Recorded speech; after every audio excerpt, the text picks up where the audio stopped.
You're listening to the Better for America podcast, presented by Amac, the Association of Mature American Citizens. Hello, everyone. I'm Rebecca Weber. This is your Amac podcast, Better for America. And today we are going to take a deeper dive into understanding why capitalism is good for America. And we're joined by an amazing American leader, one of the nation's top minds in business, economics, and the importance and power of capitalism. But more, he is a leader with the kind of experience few have. He's someone who has walked the walk, led companies under fire back to success, and has faced market stress and has demonstrated the American values of resilience, perseverance, and personal resolve. And today, his name is Andy Puzder. And he is the former CEO of CKE Restaurants. He has helped turn Hardees and Carl Jr.'s restaurants into globally recognized powerhouses. He expanded these iconic names to 3,800 restaurants total. And today he lectures on the virtues, the difficulties, the rewards of American business and leadership. He is also an attorney and comes from a working class.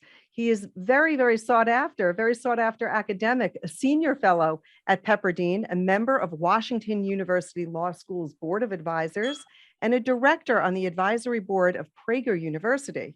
He recently co-authored Job Creation, How It Really Works and Why Government Doesn't Understand It, as well as The Capitalist Comeback, the Trump Boom, and the Left's Plot to Stop It. Please welcome a leader whose name is widely known and respected, Mr. Andy Puzder. Andy, welcome. Thank you for being with us today. Thanks for having me, Rebecca. It's a pleasure to be here. Excellent. Very good. I hope I get everything there, everything that I shared, because you have had just such an amazing career. Really, what a journey. And in many ways, I look at you and consider you really the classic American dream.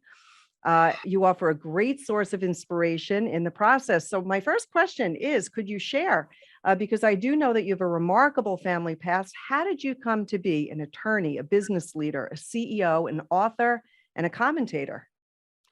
I guess the turning point for me was a day when my father, who was a car salesman in the 1950s, his father came to this country from the Austro-Hungarian Empire, but we lived outside of Cleveland, in a little ranch house. And my dad asked me to go with him to deliver a car, which I did to a very rich man. His name was George Humphrey. He lived very close to us, a couple miles away, but it was a different world.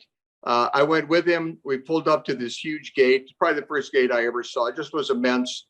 I don't know how big it actually was. I was 10 years old. It was 1960, but it looked huge. It opened up on this beautiful white house, nicer than any house I think I'd ever seen. Flowers, perfectly manicured lawn, big drive. My dad pulls in and there's a road that goes along, the drive goes along to the right of the house, and he passes it up. He goes along to the right. I said, Dad, what are you doing? Where are you going? He said, I wanted to see the house. He said, son, that was the guest house. We kept driving. We drove by the stables, right? And the stables were kind of nicer than our ranch house. It was in Hunting Valley, Ohio, and there's a lot of fox hunting and polo field, and I had horses, and it was very well tended. We come to the house. It's this huge mansion. I don't really know how big it was. In my mind, it's like the size of Downton Abbey. But my dad walks up to the front of it, goes to talk to Mr. Humphrey. He and my dad got along well. And I'm looking around. I'm just, I mean, just really taken aback. I've never seen anything like I'm looking at. The sun is setting. The fields are there, the horses, the houses. We're walking back to the car, and I asked my dad, I said, Dad, what does Mr. Humphrey do that he can live like this? And my dad looked down and said, son, he's a lawyer and he runs a company. And I can still remember thinking like it happened yesterday, a lawyer, I could be a lawyer. I could do this. And I think it's important that I thought that, but I think what's more important is what I didn't think. I didn't think that SOB is stealing from us. He's in the 1% and we're in the whatever percent you're in when your dad was selling cars in the 1960s. What I thought was I could do that. And thank God I lived in a country with an economic system where I could do that. And eventually I did. That's a wonderful story. It really is. And Well, with thank you. everything that you have done, yeah, I love that. I love that story. I think that is how all of us should be thinking, really. How do we get from point A to point B and not be intimidated and not live in fear? Because there really, I believe so much so that if you put your mind to anything and you work hard at it, that you can achieve. And certainly with all that you've done, you've gone to prove that. I want to talk a little bit about your writings about capitalism, because I feel like you're probably one of the best people in leadership today, having led a major international corporation, to speak about this topic. I do want to take a moment, help those listening, if you could, young and old, rich and poor, whether people are Democrat, Republican, or independents, to understand really why we should be worried about the rise of the left in America. Okay, the rise of those really promoting socialism. And if you could just help clarify the vital differences between capitalism and socialism, and why it's so important that we understand those differences. Let me start by saying one thing that really comes to the forefront, particularly in the recent election in Virginia, was I was told, always told, I could be whatever I wanted to be. So when I found out what Mr. Humphrey was, I wasn't sitting back thinking, my God, I'm an oppressor, or my God, the worst possible thing you could be told is you were a victim, that you really couldn't succeed in the United States because you were a victim. Everybody was going to take advantage of you. I think the left teaching our kids today that they're either oppressors or victims is horrific. And I think it's right that parents rose up against that. For me, capitalism, our free market capitalist system is so far superior to any big government socialist system that I'm really almost befuddled that it becomes an issue in our education system, because it's so obvious. Kids are taught that socialism is benevolent, you're a good person if you're a socialist, and that capitalism is based on greed. But the reality is, and it's a very simple to explain reality, the reality is exactly the opposite. The only way you can succeed in a capitalist country is by meeting the needs of other people. When I ran CKE Restaurants, I didn't think about what kind of burgers I wanted, or corporate elites wanted, or government elites.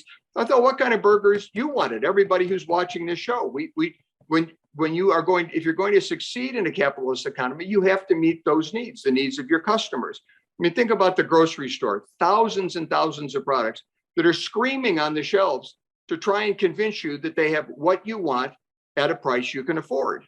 And if you can convince people that you have what they want at a price they can afford, you'll be very successful. So that's not clearly, charitable motives. It's not like your Mother Teresa, but you are out there trying to meet other people's needs as a way to improve your life, to take advantage of your own efforts.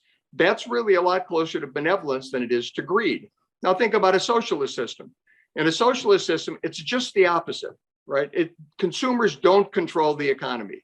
In a capitalist free market economy, it's consumers who are determining who succeeds and who fails, which is why entrepreneurs, business people, have to meet their needs. In a socialist economy, it's the government elites who determine, where the economy goes, what goods are produced, how much is produced, what you can buy, where you can buy it. So you're really stuck trying to compete with everybody else in the economy for whatever goods or services the government decides to make available. So let's say you're standing in line for food. Everybody who's my age, I'm 71, will remember the bread lines in the Soviet Union, but they still have them in Cuba, Venezuela, and North Korea. If you're standing in a line for food or for medical care or for gas, you're not thinking about what the person in front of you or behind you wants. You're thinking about how you can get the most for yourself when you get to the end of that line. So you're not out that terrific energy that's generated when everybody's trying to meet the needs of other people as a way to succeed. That energy is lost. People are now competing with each other to see how much they can get from what the government gives. And how do you do that? Well, in a socialist economy, you do that by meeting the needs of the government elites. They control the economy. So you're not trying to meet consumers' needs. You're trying to meet the needs of the government elites.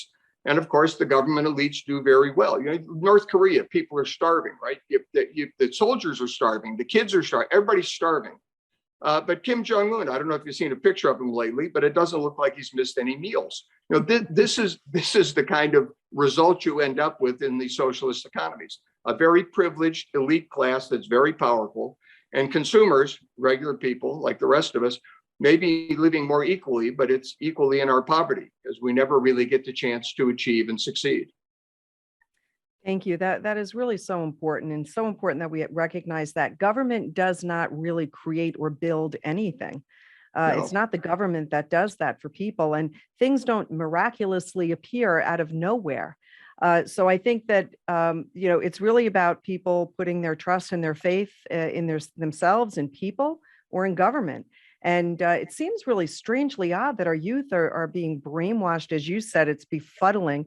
And the only answer, in my view, is that they certainly are looking to fundamentally change America. And this is the one way that they're doing that.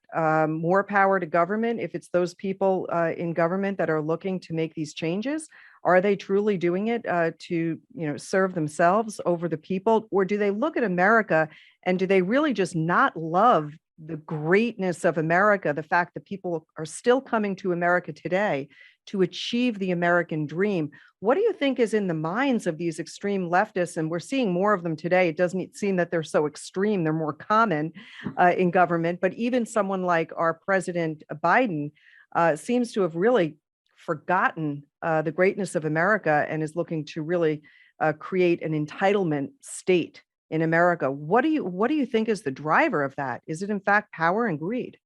Well, it is definitely power. These people are very, very hungry for power. You should always be suspicious of somebody like Bernie Sanders. Let's take Senator Sanders for a moment. He's Sure. out there saying, we need to increase the taxes on people. We need them to pay more. We need them to give more to the government, and we'll determine how that government's distributed. And by the way, I want you to make me the head of that government. You should be very suspicious of people who tell you they want you to give all of your money to something. And they will determine how to distribute it, and they want you to put them in charge of it. This is Sanders. This is AOC. This is the Democrats. Joe Biden was out there. He said during the election, we can't say we were fooled. He said, I see the pandemic as an opportunity to fundamentally transform the American economy. It's important to think about that. President Trump viewed the pandemic as a problem. He addressed it by coming up with therapeutics and encouraging industry to come up with vaccines to address the problem. Joe Biden saw the pandemic as an opportunity to fundamentally transform America. So this is two different approaches to how you run a country, to how you serve your nation. President Trump wanted solutions. President Biden, and it's very obvious that he's doing exactly what he said he would do. He's fundamentally transforming America into a third world country. I mean, our foreign policy is terrible. We don't have any borders to the south. We effectively have open borders. Our foreign policy is ridiculous. The world is laughing at us. The Chinese openly laugh at Joe Biden and ridicule him. His position on the Democrats' position on defunding the police and on teaching critical race theory. If you think about it, this is a good question for your viewers, and I hope they ask other people. I've been asking, and I've never gotten a good answer. If the Democrats and Joe Biden were trying to screw up the country, I'm not saying they are, but let's say if they were trying to screw up the country, what would they do differently than they're doing today? I mean, rationally, there really isn't a lot they could do. I mean, you could say, well, they could declare war on China, or they could do something ridiculous. But leaving the ridiculous things out, what else could they do to try and mess things up? I really can't think of anything. Oh, that's sadly true. But this is really so important that you're really helping us to understand why we have to preserve our free markets and limit government control and protect individual liberties. So your explanation is really about how we preserve the American dream. And I think that we've got to reverse our policies. I think Trump was doing so much good for the country, Yes. and good for our future generations. I do want to just walk back a minute to talk a little bit about education. We spoke about education. How do we take control of our educational system again? How do we find way? I guess that's part one. And then part two to the question is, how do we help young Americans not be really enamored about socialism, because they do seem to be in some ways almost enamored. So education first. How do we control our educational system again? Well, I think we have to start at the lower grades. We have to start kindergarten through 12th grade. The colleges are going to be very, very difficult to turn unless we turn younger people first. And I think in this last election, you saw some very positive signs. I think we had something like 57 school board positions open, and 44 of them went to people that were fighting critical race theory. Well, you wonder why critical race theory was being taught to kids at school. Why was this being taught in the first place? Why were there school boards that promoted that? It's because the teachers' unions contribute tremendous amounts of money to elect left-wing progressive candidates to your school boards, your kids' school boards or your grandkids' school boards, to try and get these people on those school boards to encourage this progressive leftist teaching. So I think we saw some real progress by these school board elections where conservatives, or at least concerned parents, they didn't even have to be conservatives, just concerned parents got up and ran for school boards. We have to take power away from the teachers' unions. They are incredibly powerful politically. And the way we do that, and they know it, is charter schools, homeschooling, anything we can do to try and encourage, to try and take the monopoly of education away from the public institutions. That, there's only been one thing in the history of the world, one thing ever, that's increased quality and decreased price, and that's competition, the heart of the free enterprise system. We need competition in education. And then you'll see some of these schools start to turn around, because when they're competing for students, when these teachers know their jobs depend on students wanting to go to their schools, you're going to see a real turnaround in the school systems. Before we do that, without that competition, without parents standing up, without charter schools and homeschooling and the other means of reducing the power of the teachers' unions, this is going to go on and on. So I think we saw good results in this election that happened last week, and we need to continue that. Yeah, sometimes things do have to get worse before they get better. And it may be Yes. really a blessing in disguise what we saw occur in Virginia, because we did see the parents really step up and they said, no, that's, enough is enough. And unfortunately, in this world, we're seeing, the left really push what I call cancel culture, right? Because everyone who has an opinion that doesn't align with their ideology is canceled. And really, Right. they're trying to erase so many big parts of the American dream.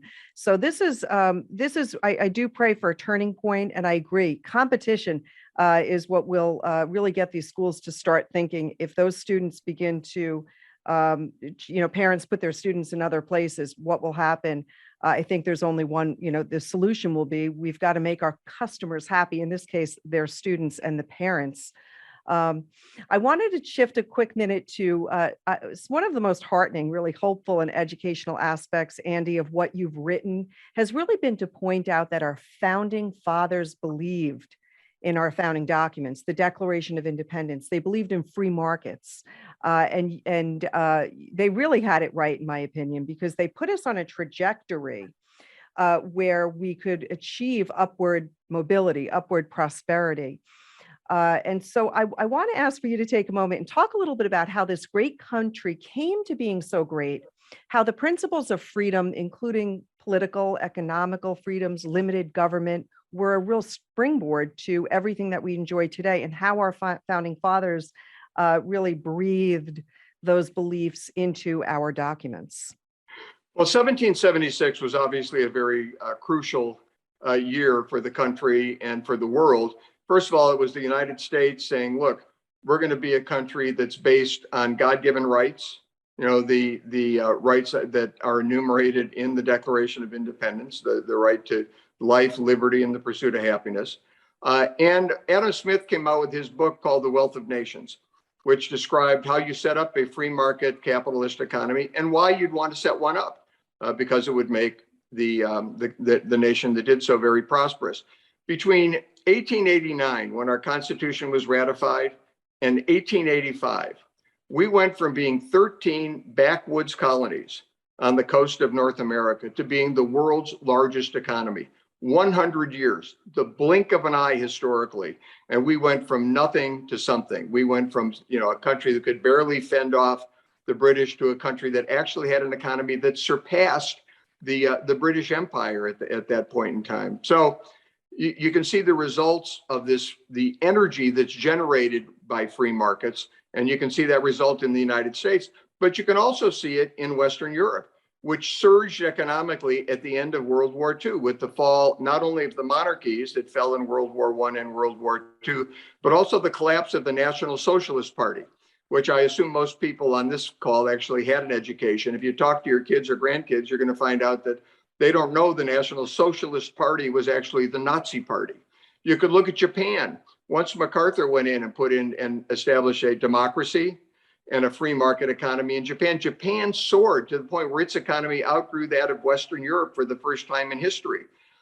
Eastern Europe surges after the fall of Russia, of the Soviet Union.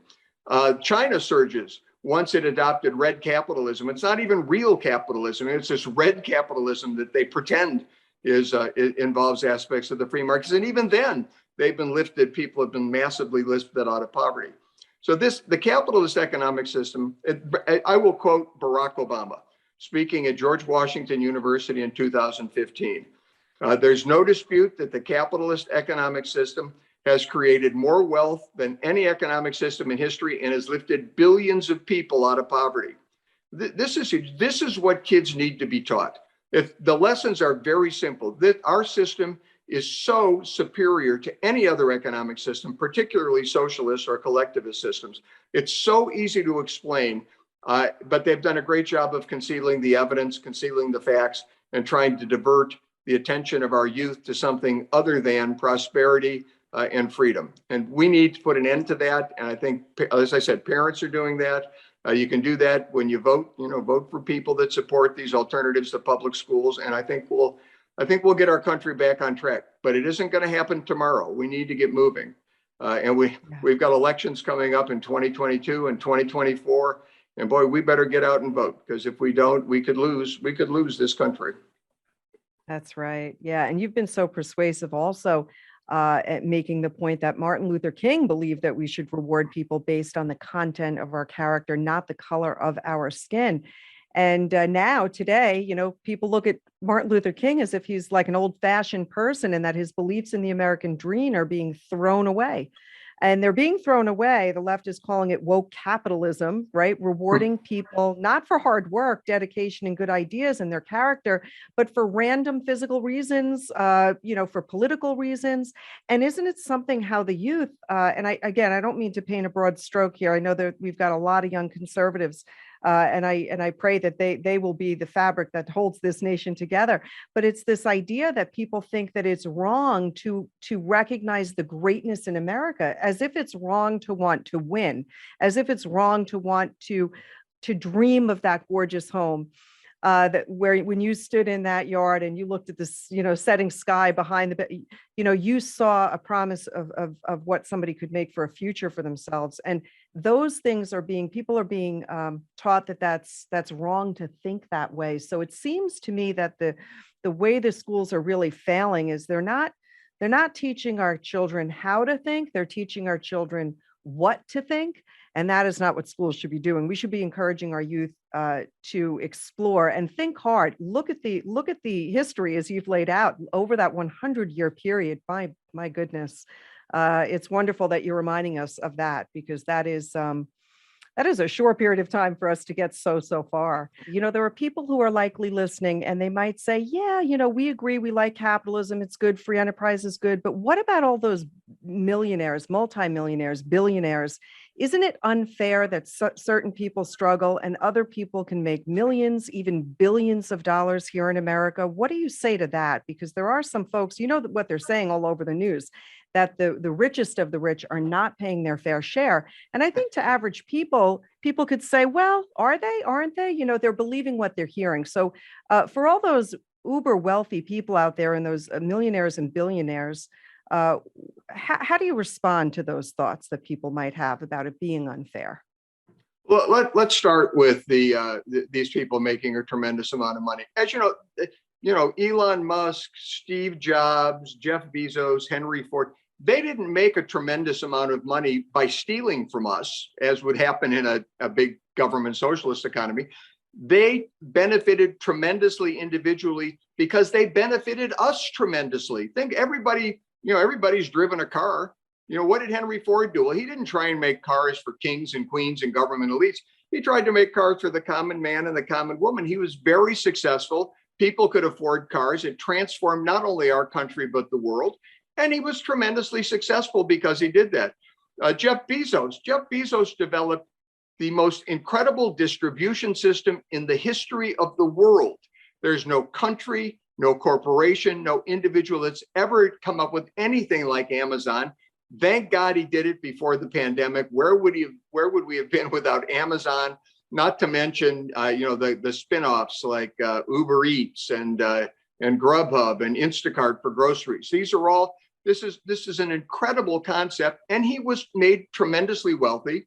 But all of us got tremendous benefits. Steve Jobs, he didn't make the iPhone for kings and queens either. He made the iPhone for you and me. And just think about all of the benefits, a tremendous uplifting of our lives from having these smartphones. You carry around more information in your hand than you used to be able to absorb at the largest of public libraries. You can communicate with anybody in the world.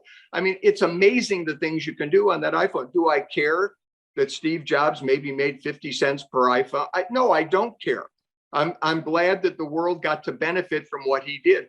We got tremendous societal benefits, tremendous economic benefits, because these people, and these are all American companies, by the way. Elon Musk left South Africa to come to the United States. There's a reason that these companies almost always come out of the United States. It's our free market capitalist economy. And if people are telling you that the rich people, that the top 1% aren't paying their fair share, they're simply lying to you.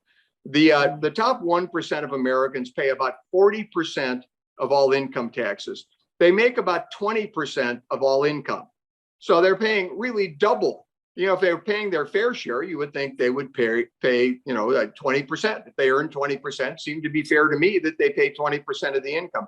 In fact, they pay 40%, and we have the most progressive tax system in the world, which means rich people pay more, poorer people pay less. So we already have a tremendously unbalanced tax system, but it's fine. The rich are happy to pay their 40% with their 20% of income. It's not.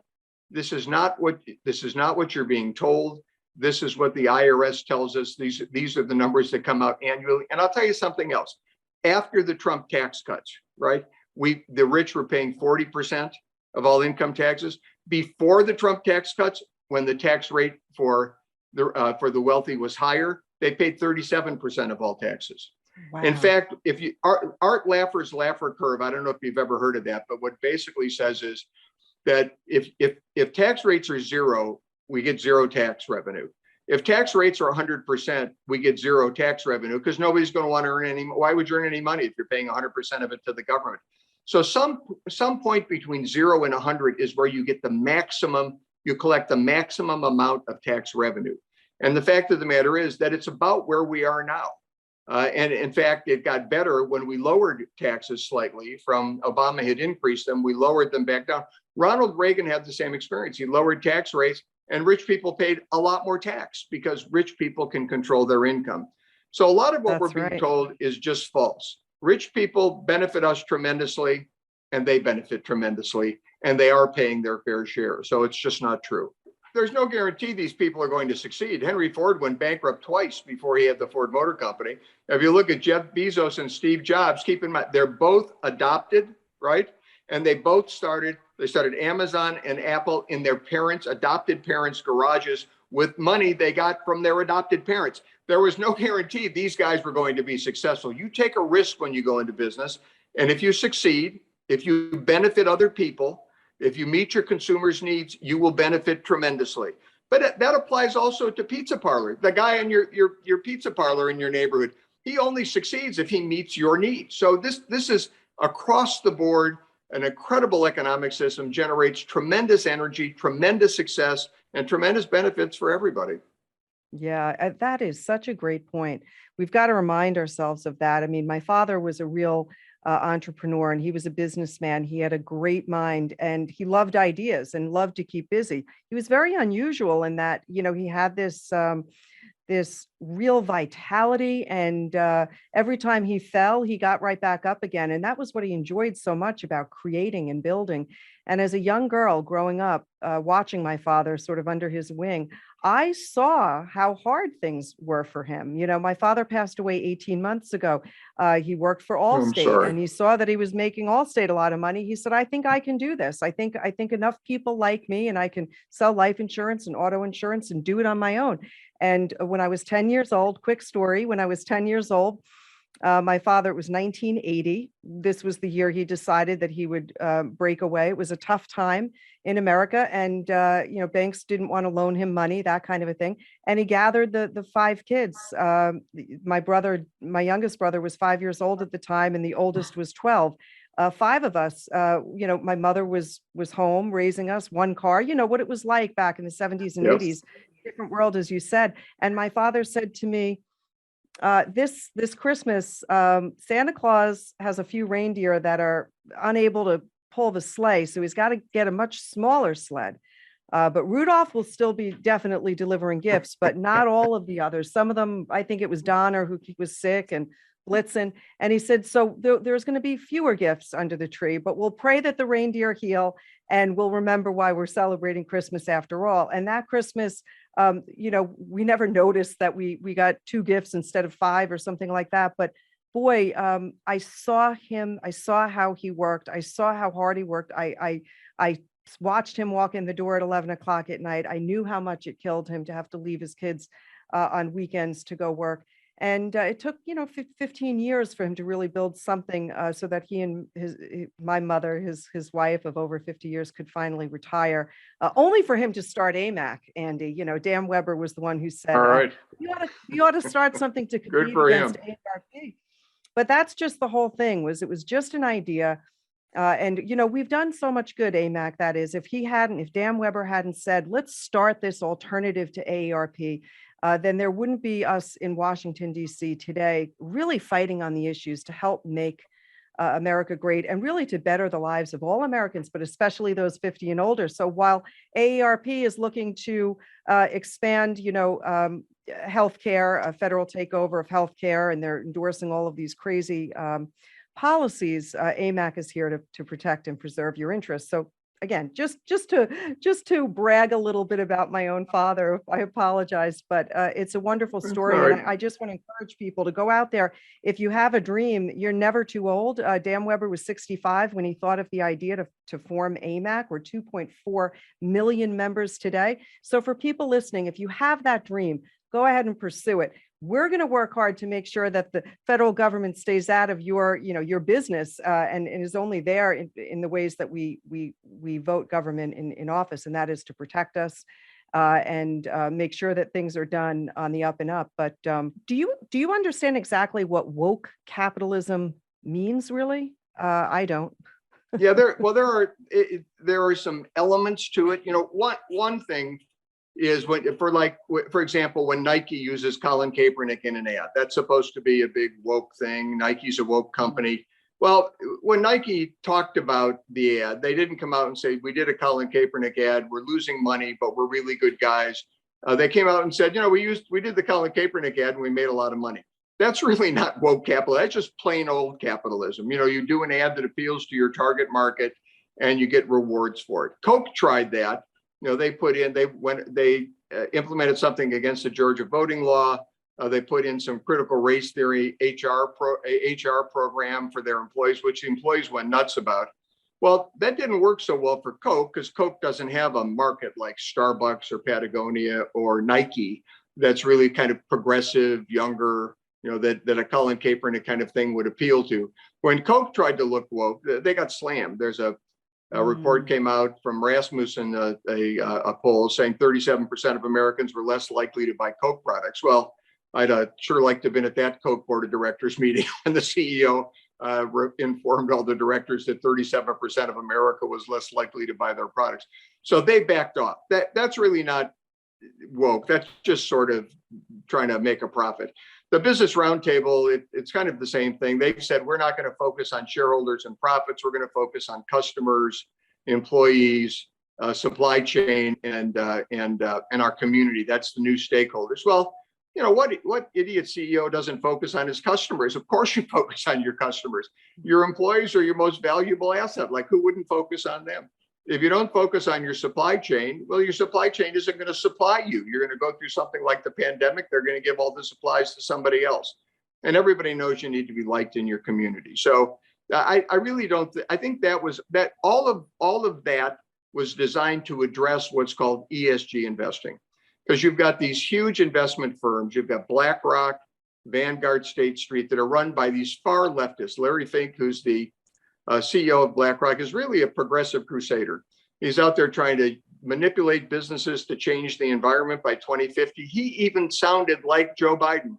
He said, we all need to be aware that to change the economy, the American business model has to substantially change if we're going to get carbon neutrality by 2050. I don't remember voting for Larry Fink to fundamentally transform the economy or to enact these policies. We elect politicians to do that. So we're getting pressure from these large investment funds that own a lot of stock in these companies.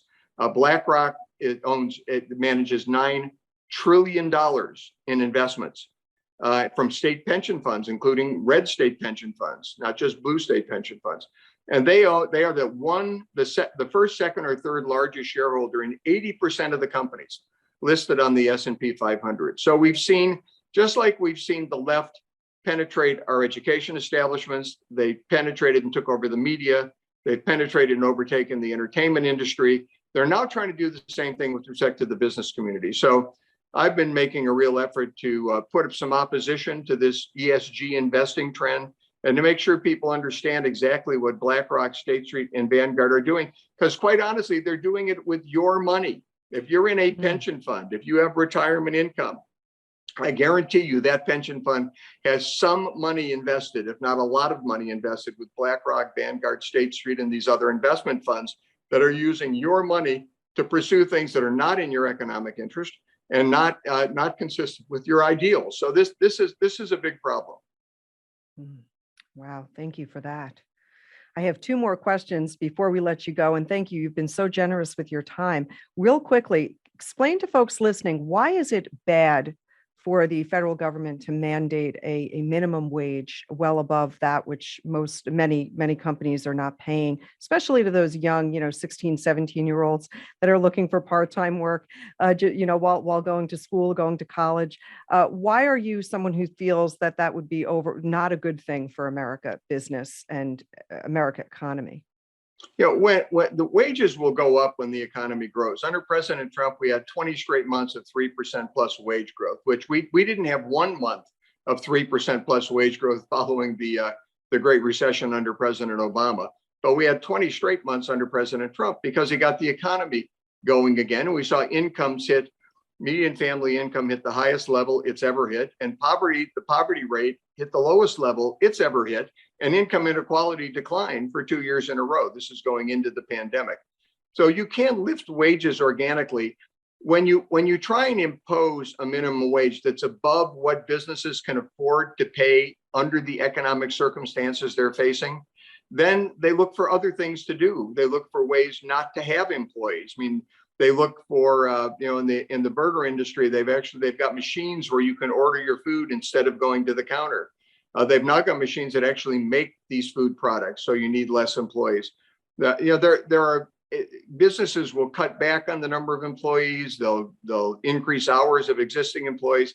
Anything not to bring on more employees if you raise the minimum wage too high. Now, right now, the minimum wage is a joke. I mean, nobody anywhere in the country is making $7.25 an hour. I mean, if you drive by any fast food restaurant, I was in Michigan this summer, northern Michigan, and McDonald's was advertising $21 an hour to start. This is for high school kids, could make $21 an hour. I'm in Nashville now. You can't hire people for less than $12, $13, $14, $15 an hour. So we're seeing, with a shortage of workers and an economy trying to recover, we're seeing wages go up. That's a little bit artificial because the pandemic is really suppressing people from joining the labor force. And there's so much, the government has spent so much money discouraging people from working that you're seeing kind of an artificial impact on the labor market. But if you increase the minimum wage beyond what businesses can pay, they'll either go out of business or they'll find ways to avoid paying labor. And then you kill entry-level jobs, which if you can't get on the ladder of success, then you can't succeed. So I started at Baskin Robbins for $1 an hour, and I'm still proud of having that job. That's right. Thank you. No, that's really good. And it really is that simple. It makes a whole heck of a lot of sense to me. I do want one last question I have for you. Boy, Sure. We're seeing our national debt explode, and we're seeing all of the excessive spending. How concerned should Americans be about our increasing national debt? And what does this mean for the future? In your opinion, what do you think we should be doing that perhaps we're not doing? What do we have to look forward to in our lifetimes? But even I worry about my children, my grandchildren. I'd love your thoughts on the national debt here. Yeah, we should be extremely concerned. The money supply, the amount of money that's out there that the Fed, they call it printing. I don't know if they actually print it anymore. I think it might be like an online transaction, but they have increased our money supply by a third since the pandemic began. We have 33% more money in circulation now than we had at the beginning of the pandemic. And everybody knows the more you have of something, the more there is of something, the less it's worth. So what we're doing is we're driving inflation. We're also driving inflation with all this government spending that encourages people not to work. That has two impacts. One is it messes up the supply chains because people can't manufacture goods because they're not working. They can't unload the boats. They can't drive the trucks to deliver goods. So you've got a shortage of goods. And with all this money going to people, you're seeing demand increase. Everybody's got a bunch of money. We're still about $400 billion more in savings, even though there's been less people working for the past 18, 20 months. We're way above the savings that people had going into the pandemic, and they went in during pretty good economic times. So there's tremendous demand, limited supply, too much money. The price of everything's going to go up. And when that happens, interest rates go up. And when interest rates go up, it becomes harder for everybody to borrow. It becomes harder for the country to borrow. It becomes harder for individuals to borrow. The economy declines. Prosperity declines. I can't. It's just insane what they're doing right now. Even Larry Summers, who was the Secretary of Secretary of the Treasury under Clinton and Chairman of the Council of Economic Advisors for President Obama, has been screaming since March, stop the spending. It's not just me and Art Laffer and Steve Moore and Steve Forbes. It's stop the spending. And if you don't, we're going to end up with hyperinflation. A lot of people watching this will recall the early 1980s under President Carter, where we had double-digit inflation and double-digit interest rates. And it was a very, very difficult time, and we're going to end up back there. Plus, our kids are going to have to pay this money off, and our grandkids and our great-grandkids. We just can't keep spending to meet our needs today and foist that bill on on future generations. It's not fair. It's not the way any of us were raised, and it's not the right thing to do. Thank you. You're just such a wonderful spokesperson for freedoms of all kind. I want to thank you so much for giving us this wonderful time and allowing us to hear your insights. I do want to wrap up with just putting a picture of your books, your most recent books. Tell us about these books a little bit. And when was your last book published? I had two broadsides out. One came out the summer of 2020. One came out in the spring of 2020 about how America needed to get back to work and how the Democrats were going to try and use this pandemic to transform the economy. We shouldn't let them. So they were prophetic a little bit in that sense. My book, The Capitalist Comeback, was 2018. It was called The Capitalist Comeback, the Trump Boom and the Left's Plot to Stop It. And boy, they sure stopped it. I mean, we're heading, we were heading straight up economically. We're heading straight down now. But it's a book that has a lot of history in it, a lot of tying these progressive goals to how they damaged our economy and how they damage our economic freedom and our political liberty. So I would encourage people to read it and to get their kids to read it and their grandkids to read it. I think that's been the one comment I've gotten on the Capitalist Comeback is they wish people would use this in schools. And I wish they would too, because I think there's a lot in there that could really help kids see what's actually going on in the country. Oh, that's great. With more and more folks that are homeschooling, I think parents ought to get their hands on that book, because that is really great to give you a really good sense of things and have those deeper conversations with your children. Knowledge is power. So This is great. Andy, thank you so much. You're an inspiration. Your life experience is so deep and broad and remarkable. And you've really given us a gift today, and you're learning your own life lessons, sharing them with us. And so we're so grateful for you. And here at Amac, I mean, we know that we have so much to be grateful for, and that really gives us a sense of hope for the future. So thank you so much. And from Well, all of those listening, we thank you. Rebecca, thank you. It's been a pleasure to be here, and thank you for the kind words. Excellent. Very good. All righty, folks. So thanks so much for tuning in today. I want to thank all of you listening for tuning in. And if you haven't downloaded the Amac News app, you can track and you can catch all kinds of breaking news right there on the Amac News app. Doesn't cost $1, doesn't cost a cent. And you don't even have to give us your email address. Go ahead to your iPhone, your smartphone, and search AMAC for the Amac News app. You'll get original content that you won't find anywhere else. Please like, listen, and share this podcast with friends and family. And please hit the subscribe button so that we can send you a notification each time one of these is released. Appreciate everybody being with us today. Thank you for joining. I'm Rebecca Weber. This is your AMAC podcast, Better for America. God bless you all and have a great day, everybody. Thank you for listening to the Better for America podcast. To learn more about AMAC and all it has to offer, visit us at www.amac.us.